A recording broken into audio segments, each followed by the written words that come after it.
PSG, I believe, is highly underrated as a Champions League and Club World Cup champion contender this season. Onside or offside?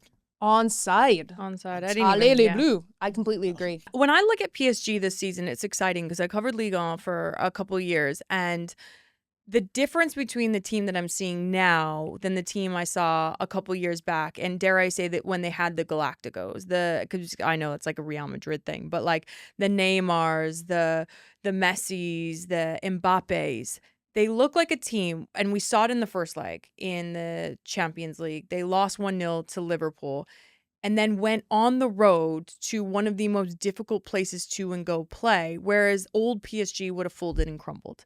They came back and ended up winning that. I think right now they have a really good balance of youth and leadership, and they have a fantastic defensive mindset within that team where we never really saw before. Before it was we have so many attacking prowesses that can get on the back of balls, that put the ball into the back of the net. And now when I watch them defensively, it's defend first, and they are one of the most lethal teams in transitional moments because they have not only quick players, but they have technically quick players, and that's difficult to do.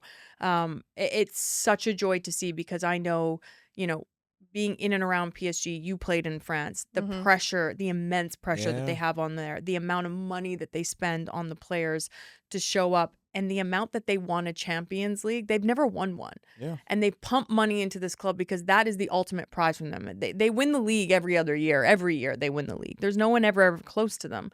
So I think for me, this PSG team, they've done a very good job of bringing in youth and experience, and it's worked.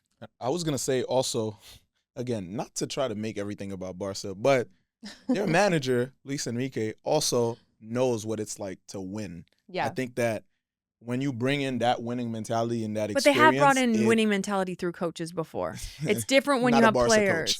Not a Barca coach. It's just different.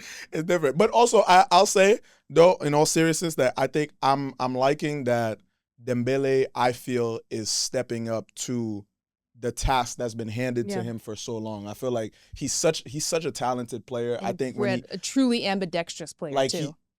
Truly. In his truest form. And I think that we've kind of seen him mature over the years a lot. And I think right now is his time where he realizes the guy that he is, and he's taking on that responsibility. And I think it's spilling over to some of the younger guys like Barcola too.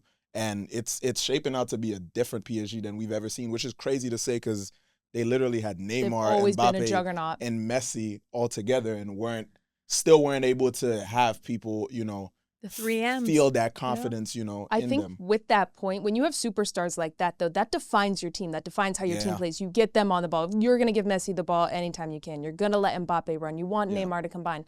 Well, now, yes, Dembele is also one of those players, but he's such a team player. Yeah. And that mentality that they have is so fun to watch. And also, when you're young, when you first turn pro and you have no fears. You have all the audacity in the world. You want to be on the pitch. You'll do anything. It's do or die. Let me get back on this. Let's get forward. That's how that team is playing. And I think that, like I said, that audacity to play up against these big teams. That's how onside you are with this, by the way. Get this under the chair. But that's what's so refreshing to watch, and the joy that you get watching these young players come and ball out. And I think why these very established teams like a Liverpool should fear to play against them.